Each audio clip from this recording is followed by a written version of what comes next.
Hi, I'm David Weegenaar. Today is the 5th of October 2017.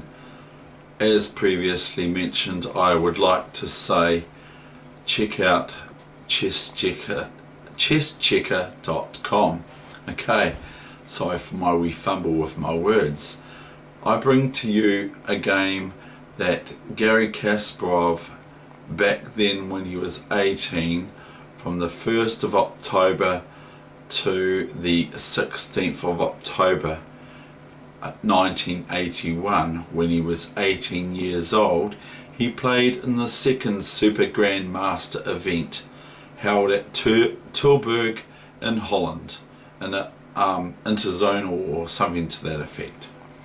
Okay, so this is a Super Grandmaster event, second time that he's been in this event at the early age of 18, and we all know who Garry Kasparov is.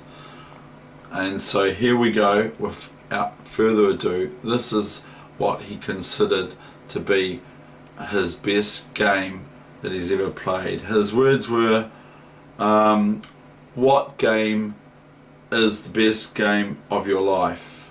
And I don't know when he got asked that, but he said, maybe the game I won against Anderson, Super Grandmaster Ulf Anderson from, I believe, Sweden. Okay, and that game, I like that game very much, is what Garry Kasparov said. I like that game very much. Sounds a wee bit sort of twisty with the words, but I can relate to that, can't I? So please check out chesschecker.com, the website, and I won't go on about what it's good for and all that sort of thing. Now we're going to get on to this game. So this was played in October 1981, 36 years ago to this day. So they were playing 36 years ago in Tilsburg in Holland, all those years ago, at this very same month, October the 5th, from 1st to the 16th. So here we go, and I hope you enjoy this game. I think it's another simple game that Garry Kasparov plays some real interesting moves that you might be surprised that he played them against such a strong grandmaster as Ulf Anderson.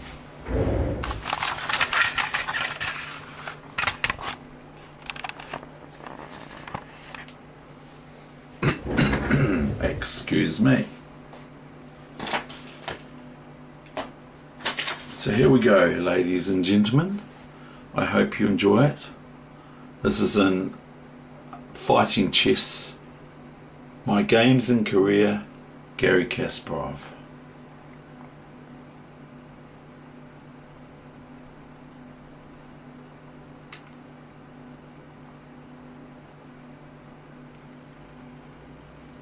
This constitutes in chess opening understanding as the Queen's Indian defence. This square here on e4 is a very important square for black and white in the Queen's Indian defence, according to the book I read from Koenig, I believe. Now Garry plays a3 for that very same reason. He plays a3 here so he can have some influence on the square e4 with his knight on c3, not to be hampered by a bishop pinning it and being able to take it, losing that influence of the knight on c3 looking at the square e4. And obviously now black cannot play bishop b4 check, as is also very popular. Should white play here g3 instead of a3, then black cannot play bishop b4, as they would be otherwise. If they played g3, then we wouldn't be able to play bishop b4 check, which is quite a reasonable move for black. So Gary postpones that idea to his strong opponent. So here comes bishop b7, okay, knight c3, and this move here, they're my champions. Knight e4 is actually considered not very good, because Gary Kasparov now stamps this whole variation out according to the book information by knight e4, bishop e4 and knight d2. Simple backward response to hit the bishop on e4, and now the bishop can choose which diagonal to sit on for just about the rest of the game. Can either go back to b7 whence it came, or back to this diagonal, the b1 to h7 diagonal, and that's what Gary was met by Ulf Andersson playing. Now comes g3, why not? Knight c6 and e3 is good, but they also say d5 here is immature or premature, but it looks quite good. So it's an interesting move. It gets an exclamation mark and question mark. So Gary plays e3. We cannot fault Gary's play. a6, and we have b4. Now, if you didn't know any better, you'd probably think I was playing white here. b5, cb5, ab5. Now the bishop b5 move here now is considered a weakness and a blunder by white, as white would be met with knight b4, and so that's what the book goes and says. So it looks like white can just pick this pawn up, doesn't it? But knight b4, and all of a sudden white has to look out for this weak square of theirs, the knight to c2 check threat, and etc.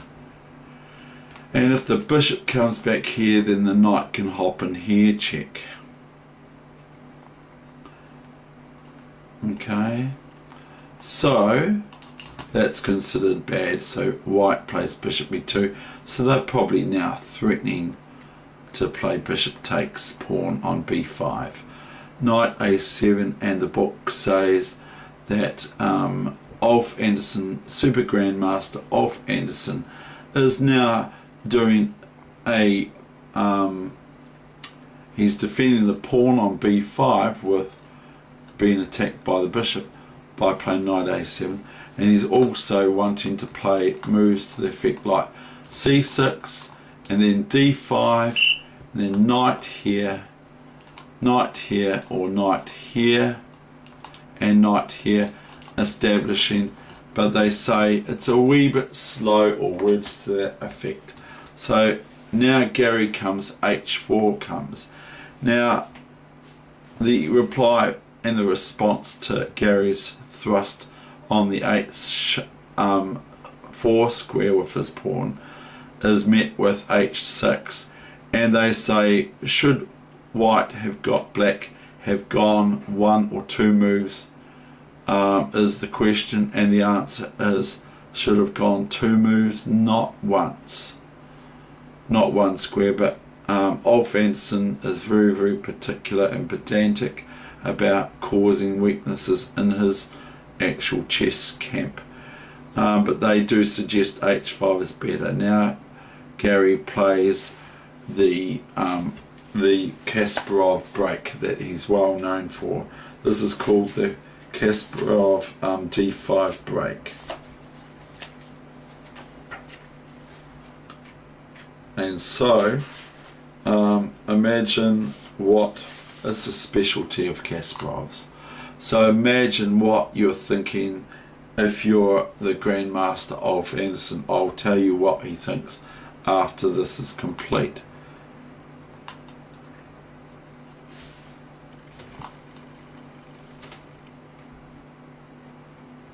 Now we're taking the pawn on d5. Gary is c6 comes to apply castles.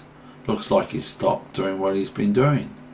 f6. See, this this diagonal for the black squared white bishop is very, very strong, and so for black to complete some of their development, they need to play bishop out here or something. They need to do something about the developing, but they have to watch out for this pawn. So now comes f6. Then we have rook e1, a very, very nice move.